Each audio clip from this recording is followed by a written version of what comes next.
सो next definition हैगी algebraic element. Algebraic element की हुंदा आ, let K be an extension of F, an element alpha belongs to K is said to be algebraic over F if there is a non-zero polynomial Px belongs to Fx, P alpha is equals to 0। K की है extension है की दी of field F the, alpha की दा element है extension दा, is said to be algebraic, इन्हों algebraic कहा जाऊगा over F कदों if there is a non zero polynomial, जब यदि कि पॉलीनोमियल कि होगी नॉन जीरो होगी। सो पी एक्स कि बिलोंग करूगा एफ एक्स नू, फॉर विच अल्फा की है रूट कदों साबित होगा जो P F alpha equals to 0, उन्होंने कहांगे अलजेब्रिक एलीमेंट की डेफिनेशन। ये थोड़े को पॉलीनोमियल है वो A0 alpha the power n, A1 alpha the power n-1 up to so one an। Transcendental element, transcendental जोड़े एलीमेंट्स अलजेब्रिक नहीं होंगे, वर्ड तुसीं ये प्रॉपर रीड कर लेने भी की ने, थोड़ा याद रखने लिए मैं दस दें जोड़े एलीमेंट अलजेब्रिक ना हो उन्होंने की कहा जाता है ट्रांसडेंटल एलीमेंट्स।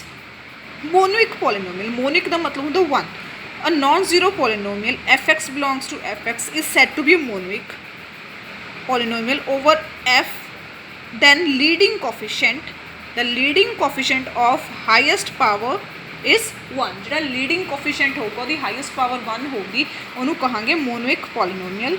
मिनिमल पॉलीनोमियल केड़ी हुंदी है, let K be an extension of field F, let alpha be an algebraic element of K, then a polynomial of smallest degree of f satisfied by alpha is called minimal। alpha is said to be algebraic element of n, कहने k भी an extension of field f होगा, alpha algebraic element होना चाहिए। Then the polynomial of smallest degree of F, जी सब तो छोटी degree होगी पॉलीनोमियल की किनू सैटिस्फाई करनी चाहिए बाय अल्फा, उन्होंने कहांगे मिनिमल पॉलीनोमियल। ये उल्ट मैक्सीमल भी होंगे, फिलहाल इतने लोड़ नहीं, सिर्फ मिनिमल दी है। अलजेब्रिक एक्सप्रैशन वो की होंगे, let K be an extension of field F then K is said to be algebraic expression if every element of K is algebraic over F, जो हरेक एलीमेंट अलजेब्रिक होगा ओवर एफ दे तां तुसीं उहनूं की कह सकते हो कि अलजेब्रिक एक्सटेंशन। क्लीयर। सो इहदे नाल ही आपां करदे हां fifth theorem.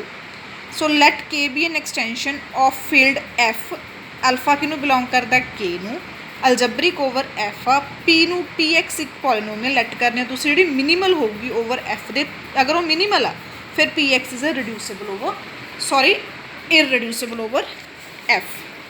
So since px is a minimal polynomial of alpha over f, then monoic polynomial of smallest positive degree f, so that p alpha is equals to 0, p alpha is equals to 0। Suppose px is not irreducible over f, then px can be resolved into non-trivial factor। सब तो पहले अपने P x की किया कि minimal polynomial है, अगर वो मिनिमल पॉलीनोमियल है कहने over F, so it is a monic polynomial. जो मिनिमल है फिर वो की होगी मिनिमल की चाहिए होता थोड़ा स्मॉलेस्ट डिग्री है, मोनोइक की हो जाए डिग्री की होनी लीडिंग कोफिशिएंट की 1 होनी चाहिए। सो आप कहने it is a monic smallest positive degree of F, so P alpha is equals to 0, यही चलता आ रहा है ना कि P alpha is equals to 0।